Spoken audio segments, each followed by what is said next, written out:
Bom dia a todos. E eu estou em casa de novo, como vocês estão vendo, e espero que vocês continuem em casa. Continuem em casa ainda. E agora gostaria de dar boas-vindas a todos que estão assistindo essa live, que vocês sejam muito bem-vindos, aqueles que são visitantes, que não são da Igreja Batista Central, a todos da Igreja Batista Central, o nosso bem-vindo. Que Deus abençoe a vida de vocês e que Ele me use para falar ao coração de vocês nesta manhã. Eu vou ler o texto que nós vamos falar hoje sobre a carta de João, vamos dar a introdução, primeira epístola de João, capítulo 1, de 1 a 10, e o 2, 1 e 2, e depois eu vou orar, e logo em seguida a gente passa para os cânticos, e depois dos cânticos eu volto para poder falar sobre João, sobre a carta de João. Então eu vou ler o texto, a carta é a primeira epístola de João, capítulo 1, versículos de 1 a 10, até o capítulo 2, versículo 2. O verbo da vida manifestado em carne, o que era desde o princípio, o que ouvimos, o que vimos com os nossos olhos, o que contemplamos e nossas mãos apalparam a respeito do verbo da vida, pois a vida foi manifestada, nós a vimos, damos testemunho dela e vos anunciamos a vida eterna que estava com o Pai e a nós foi manifestada.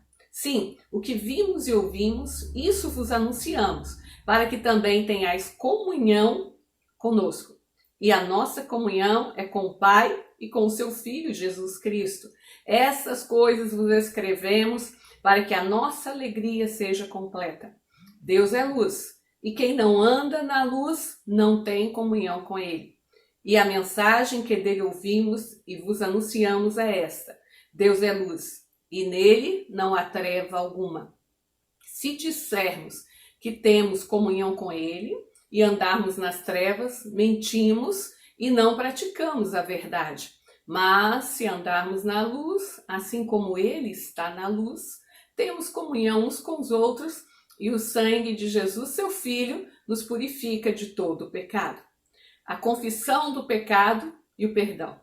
Se dissermos que não temos pecado algum, enganamos a nós mesmos, e a verdade não está em nós. Se confessarmos os nossos pecados, Ele é fiel e justo para nos perdoar os pecados e nos purificar de toda a injustiça. Se dissermos que não temos cometido pecado, nós o tornamos mentiroso e sua palavra não está em nós. Meus filhinhos, eu vos escrevo essas coisas para que não pequeis. Mas se alguém pecar, temos um advogado junto ao Pai, Jesus Cristo, o justo. Ele é a propiciação pelos nossos pecados. E não somente pelos nossos, mas também pelos pecados de todo mundo. Amém. Nós vamos orar agora. Senhor Deus, muito obrigado, ó Pai, pela oportunidade que o Senhor nos dá de trazer essa mensagem. Muito obrigado porque o Senhor é luz, o Senhor é vida, é amor, é o amor, é a vida, é a luz. E obrigada porque o Senhor tornou-se homem, tornou-se Jesus, morreu na cruz e ressuscitou para nos salvar e nos dar a vida eterna. Abençoe-nos nesse dia, os cânticos, use os teus filhos, que eles possam entoar louvores para o engrandecimento do seu nome. Em nome de Jesus, amém. Fiquemos agora com os cânticos. Bom dia, irmãos! Bom dia, irmãos! Vamos começar mais um momento de louvor. Vamos começar então com a música de confraternização. Vamos cantar Somos Um. Não quero viver para mim mesmo, eu quero servir e amar, irmão.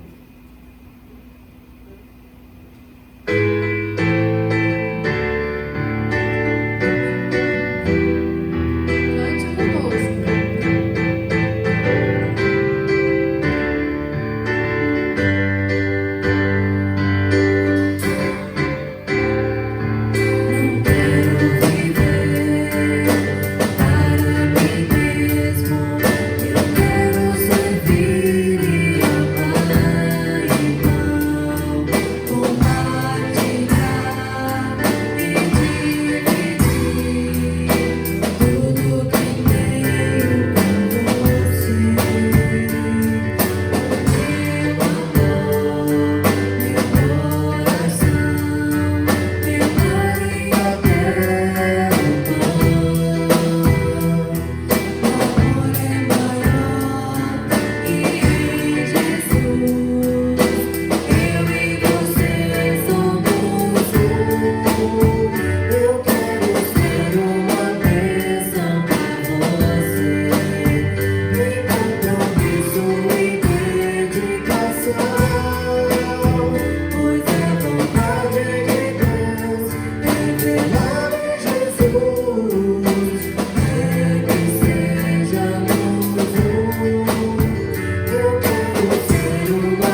cantando, exaltando, saudando o nome de Jesus com a música do cantor cristão, Coroai.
Solta o cabo da nau, o nome da nossa próxima música que iremos cantar.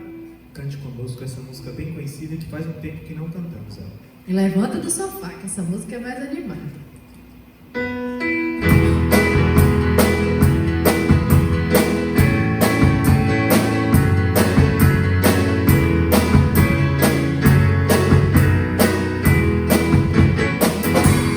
Oh,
cantamos e agora vamos continuar a leitura do texto. Já fiz a leitura do texto, a primeira carta de João, e eu li o capítulo 1, versículos de 1 a 10 e capítulo 2, versículos 1 e 2. E antes disso, eu vou falar sobre o autor.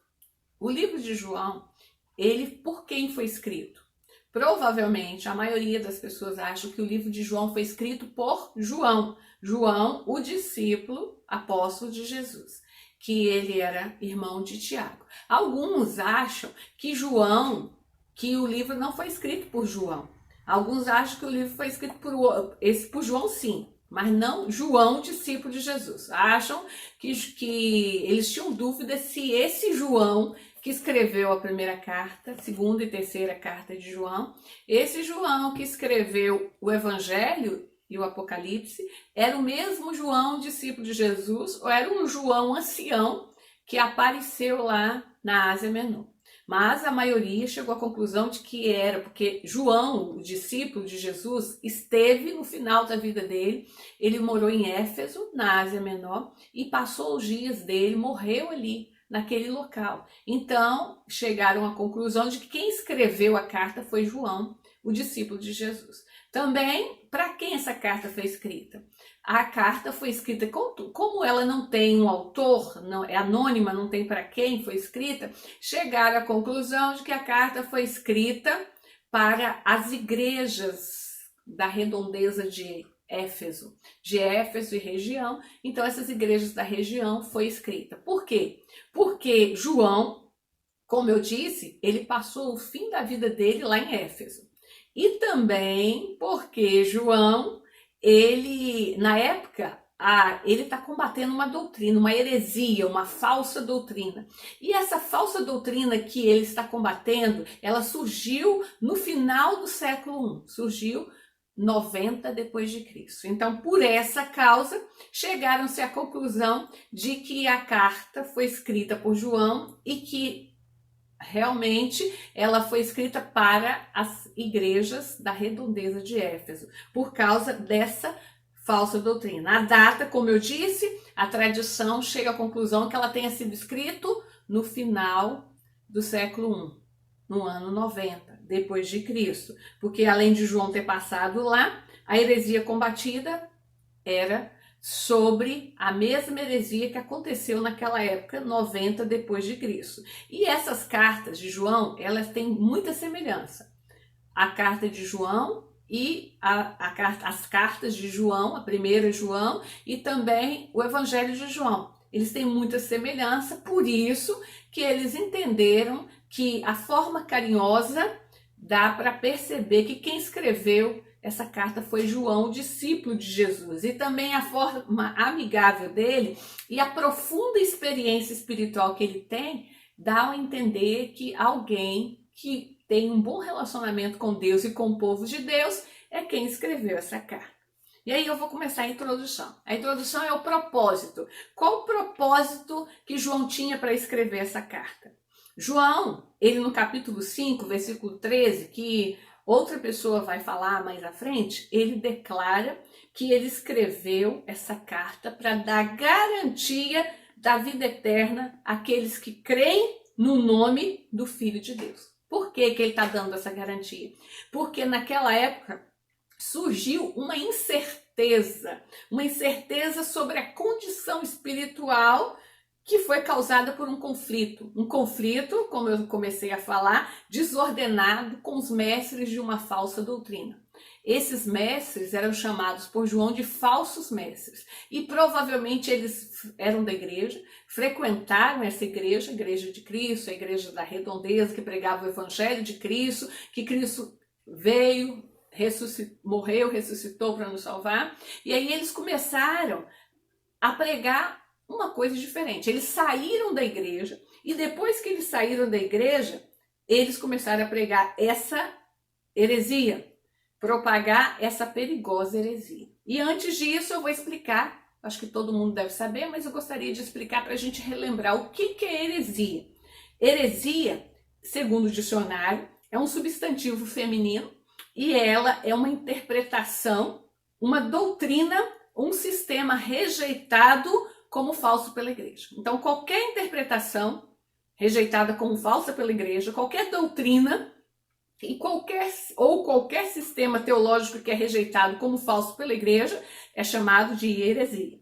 E qualquer teoria, qualquer ideia, qualquer prática que nega ou contraria a doutrina estabelecida por um grupo é chamado de heresia. E essa heresia, ela apareceu, como eu falei, no final do século I, quer dizer, no ano 90 depois de Cristo, e ela ensinava o seguinte, ela ensinava que a matéria era essencialmente ruim e que o espírito era essencialmente bom. Então, a matéria é essencialmente ruim, o espírito é essencialmente bom. E aí, por causa disso, por causa desse ponto de vista dualista, que são dois gêneros diferentes, ela acreditava que Deus, essa falsa doutrina, essa heresia, começou a propagar que já que a matéria essencialmente ruim, quer dizer, o corpo da gente essencialmente ruim e o espírito essencialmente bom, então Deus, Jesus, não encarnou de verdade.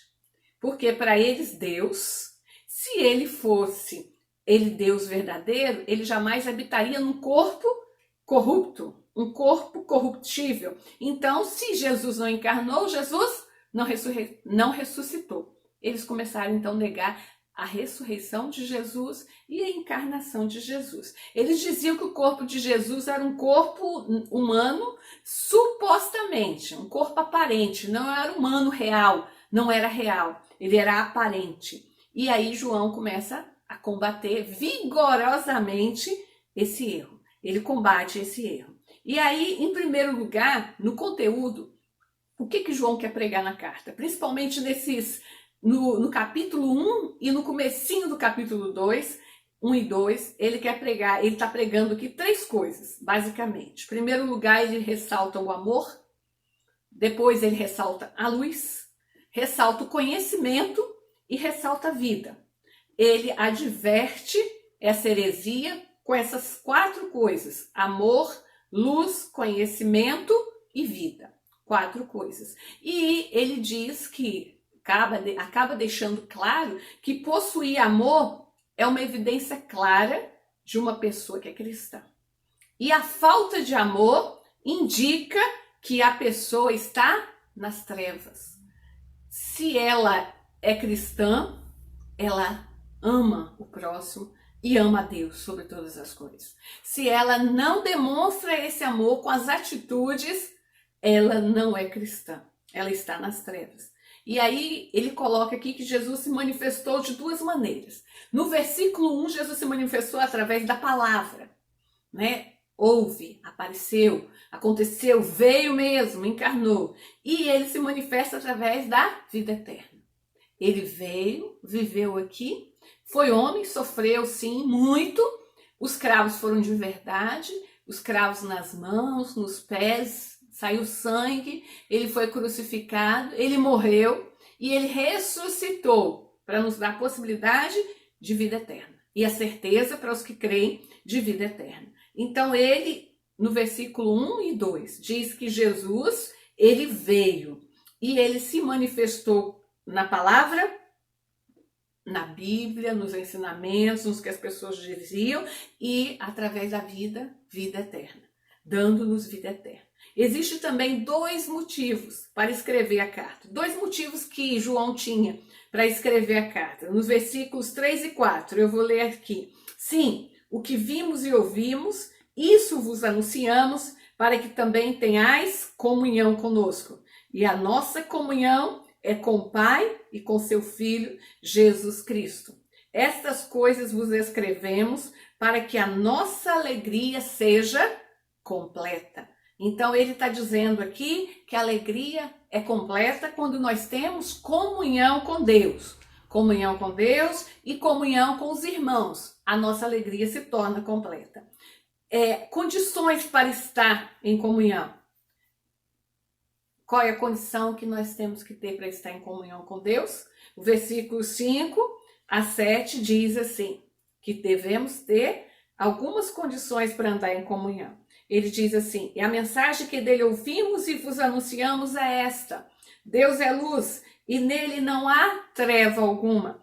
Se dissermos que temos comunhão com ele e andarmos nas trevas, mentimos e não praticamos a verdade. Mas se andarmos na luz, assim como ele está na luz, temos comunhão uns com os outros. E o sangue de Jesus, seu Filho, nos purifica de todo o pecado. Então, o que ele está dizendo aqui? Um desejo de andar na luz e um arrependimento. Declaração maior. Ele diz, Deus é luz. Deus é santo. Deus é perfeito. Não há nada de errado com Deus. E Jesus é Deus. Então, Jesus sempre foi santo, foi perfeito. E aí ele diz assim, duas afirmativas consequentes. Ele afirma entre o falso mestre e o verdadeiro mestre. O falso cristão é aquele que diz que anda na luz, mas não está na luz. E o verdadeiro cristão é aquele que anda na luz e vive na luz, como Jesus. Então, a questão ética, porque a seita, né, a heresia que eles pregavam, diziam também que nós não poderíamos, que o corpo, ele era separado do espírito. Nada que o corpo fizesse, ele ia contaminar o espírito. E nada que o espírito fizesse ia fazer o corpo ficar melhor. Então, o que acontece?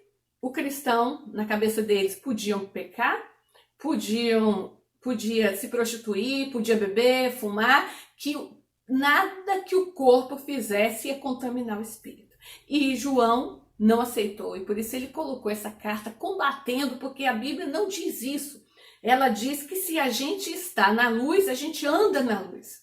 Se a gente é da luz, a gente age de acordo à luz. Então a gente age de forma ética, de forma moral, de forma correta. A gente vai querer fazer coisas que agradam a Deus, e coisas boas, e coisas que são coisas igual Jesus fez. Como Jesus não tinha nenhum pecado, como Jesus era santo e perfeito, é ainda santo e perfeito, ele passou ele ressuscitou para nos dar essa possibilidade de se tornar cada dia mais parecido com ele. E aí o versículo 6 diz assim, a verdade não é apenas o que se diz, mas também o que se faz. Porque ele diz assim, se dissermos que temos comunhão com ele e andarmos nas trevas, mentimos e não praticamos a verdade. Então a verdade não é somente o que nós falamos, mas a verdade também, ela deve ser vivida. Nós devemos viver a verdade. Não é só o que dizemos, mas também o que vivemos. A comunhão com Deus, ela exige que a gente caminhe na luz, que age de forma correta, que procure agir com o corpo da gente da forma que agrade a Deus, que santifique a Deus, que obedeça a Deus, que seja para a glória de Deus e se obedeça aos mandamentos de Deus. Então a comunhão com Deus exige que a gente caminhe na luz e que obedeça os ensinamentos de Deus. O versículo 6 e 7. Jesus também, aqui no versículo 7, diz que Jesus é o nosso Salvador, enviado por Deus para nos resgatar do pecado.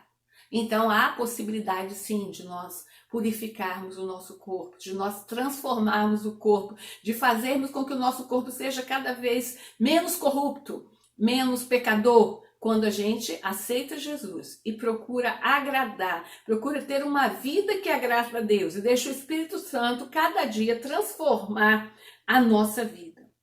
E na parte B, nós devemos ter comunhão com Deus. E essa comunhão nos dá confiança no perdão perfeito. Essa comunhão que nós temos com Deus nos faz confiar que Jesus perdoou todos os nossos pecados. Os pecados do presente, os pecados do passado e os pecados do futuro. Então, quando nós o aceitamos como Senhor e Salvador, Ele nos perdoou. E quando nós morrermos e formos para o céu, nós vamos ter um corpo incorruptível, ser transformado como Jesus ressuscitou. Ele não precisava ser transformado, mas quando ele morreu, ele estava carregando todos os nossos pecados, para que ele, quando ressuscitou, ele estava com um novo corpo, dizendo que todos os pecados daqueles que o aceitassem como Senhor Salvador seriam perdoados. Então nós precisamos confiar que Jesus ele é perfeito em perdoar. Então se nós aceitamos Jesus, nós temos que ter segurança de vida eterna. Nós somos salvos. Não porque somos bonzinhos, mas porque o sangue de Cristo na cruz foi suficiente para o perdão de todos os nossos pecados. Aqui também o texto, o versículos 9 a 10, diz que todos nós cometemos pecados. Todos. Quantos cometem? Todos cometemos pecados. Não só, todos cometemos pecados. Todos pecaram. E aí ele diz assim, se confessarmos os nossos pecados, ele é fiel e justo para nos perdoar os pecados e nos purificar de toda a injustiça. Se dissermos que não temos nenhum pecado, nós somos mentirosos e a palavra de Deus não está em nós. Nós somos mentirosos e tornamos Deus mentiroso e a palavra de Deus não está em nós. Então, se a gente fala, não cometi pecado, então o que eles falavam? Que eles podiam cometer qualquer pecado porque o espírito já estava salvo. Não era verdade e não é verdade. Se nós dissermos que nós não temos nenhum pecado, nós tornamos Deus mentiroso. Por quê? Porque também não teria motivo nenhum Jesus ter morrido pelos nossos pecados se nós não cometemos nenhum pecado. Mas ele fala que se nós confessarmos, ele vai perdoar. E o perdão dele é perfeito.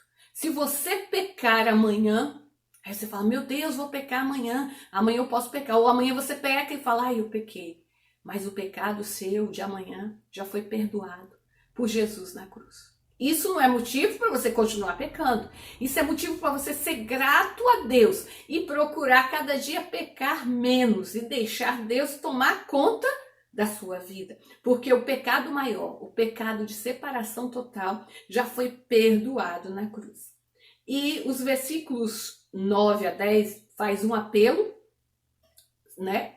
Apela, dizendo, se confessarmos nossos pecados, ele é fiel e justo. Nos ensina e explica. Jesus, o versículo 2, capítulo 2, versículos 1 e 2, diz que Jesus é o nosso advogado. Eu vou ler mais uma vez esse texto.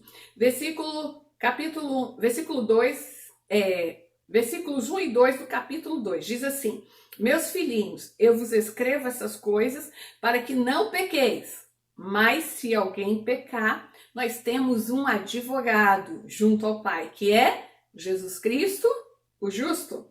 Ele é a propiciação pelos nossos pecados. E não somente pelos nossos pecados, mas também pelos pecados de todo mundo. Então o texto que fala que Jesus é o quê? É o nosso advogado. Ele é advogado. E diz também que o pecado não combina mais com a vida de um cristão. Uma vez que você se converteu e aceitou Jesus, então não deve continuar bebendo, fumando, se drogando, porque o pecado não combina mais com o cristão. Ele vai ter uma nova vida. Mas se acontecer esporadicamente dele pecar, a gente tem alguém que nos defenda, Jesus. Então aquele que está em Cristo, ele não peca. O que é não pecar? Quando João vai dizer mais à frente, é não viver na prática do pecado. Hoje o cristão não é mais pecador. No dia que ele aceitou Jesus, ele não vive na prática do pecado. Ele peca de vez em quando, acidentalmente, mas ele não vive na prática do pecado. E se acontecer dele ter um pecado, cometer alguma coisa, ele para e pensa, e a Bíblia diz que o sangue de Cristo já purificou os pecados dele. E fala assim que Jesus é propiciação pelos nossos pecados. Ele é o nosso advogado. E o advogado faz o quê? O advogado, quando ele vai para um tribunal defender alguém, né, defender o réu, ele vai e defende, ou uma vítima, ele defende aquela pessoa e aí ele consegue uma fiança, uma propiciação para pagamento da dívida. Só que ele não paga com o dinheiro dele. Ele vai pagar com dinheiro da própria pessoa ou com de outra forma, vai conseguir que alguém pague essa dívida. E Jesus, ele fez o seguinte, ele mesmo, ele não foi o propiciador nosso, ele foi a propiciação. Ele foi o sacrifício para nos perdoar de todos os pecados. Ele pagou na cruz um alto preço. A gente fala assim que a salvação é de graça. A salvação é pela graça. Mas a salvação custou um alto preço.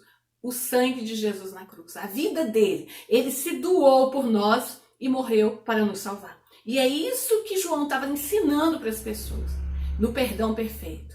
Quando Jesus morreu na cruz, e quando você entendeu isso e aceitou, os seus pecados foram perdoados. E você passou então a ter uma nova vida com Cristo, a ter uma vida diferente.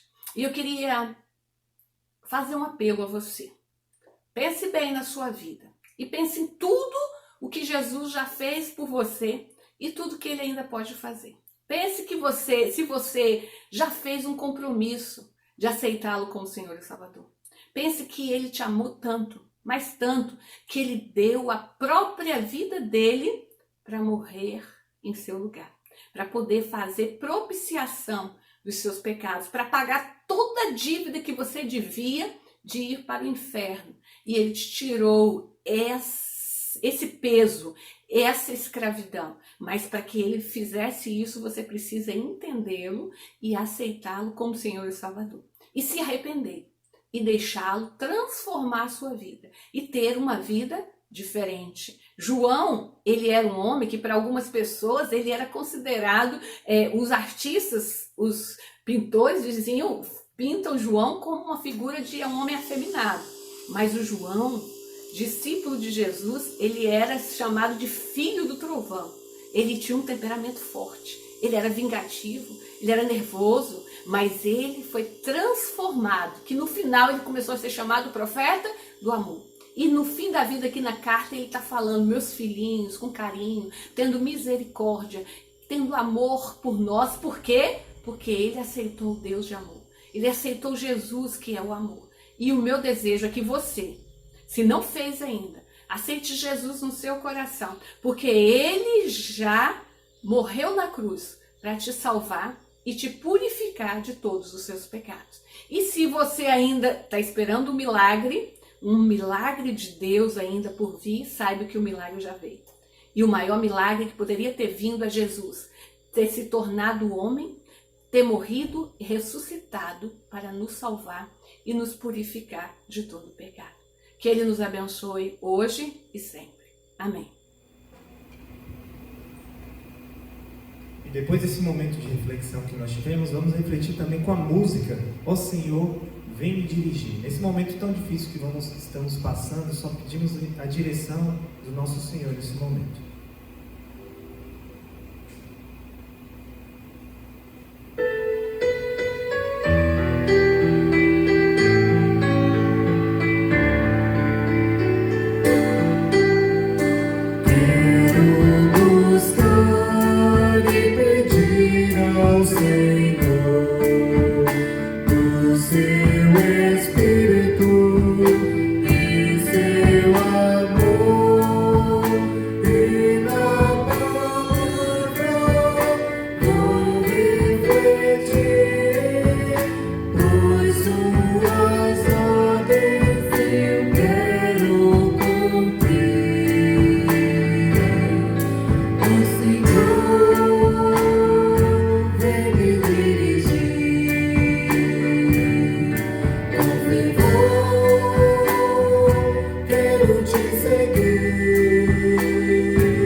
Para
Nós já cantamos, entoamos ao Senhor e agora nós estamos chegando ao final de mais um culto. Eu gostaria de dar uns avisos antes disso. Gostaria de avisar os irmãos. Primeiro, agradecer os irmãos que têm sido fiéis com dízimos e ofertas e falar com os irmãos que, irmãos que querem devolver o dízimo e ofertas, procurem a irmã Luciene na igreja ou depositem na conta da igreja. Então, os irmãos estejam procurando. A outra coisa que eu gostaria de avisar é que hoje, às 18 horas, vai ter o culto infantil. A Chias tem preparado o culto infantil para as crianças, uma live, é claro, né? Um culto pela internet, vai ser transmitido no Facebook e YouTube, provavelmente. Então, coloque suas crianças, compartilhe com outras pessoas para assistir. E nós vamos ter, toda vez no final do culto, tem uma atividade para fazer em casa. Então, pai, faça com seu filho. Se você tem filho menos de 11 anos, menores de 8 anos, coloque seu filho para fazer essas atividades. Faça junto com ele, ore com ele, incentive no culto infantil. Também, 19 horas, temos o culto da noite. Que Deus abençoe. Eu vou orar e depois nós vamos encerrar esse momento. Obrigada, Senhor, por mais esse dia. Obrigado, Pai, pela mensagem que o Senhor usou a tua filha para falar. Como sempre, João falou, e como eu digo sempre também, é necessário que o Senhor cresça e eu diminua, para a honra e glória do teu nome. Que o Senhor continue usando, a Deus, a minha vida, e que a mensagem que eu falei agora de manhã, que essas pessoas possam entender, todos que estão ouvindo, e que possam aplicar a vida deles. Que na verdade não fui eu, mas o Senhor. Eu fui instrumento do Senhor e que eu continue sendo instrumento para que as pessoas façam reflexão e tenham o Senhor como Senhor e Salvador de suas vidas e que entendam que o Senhor nos perdoou de todos os nossos pecados, se nós confessarmos os nossos pecados. E seja purificando a vida de cada um e suprindo as necessidades, a Deus. Abençoe a Igreja Batista Central e todas as igrejas. Abençoe todos que estão ouvindo, os membros da igreja que estão ouvindo agora esse momento, os membros de todas as outras igrejas, aqueles que ainda não são membros que estão ouvindo. Que o teu amor, que a tua graça, que a tua misericórdia alcance o coração de cada um. É a oração que fazemos em nome de Jesus. Amém. Bom domingo, que o Senhor esteja com vocês.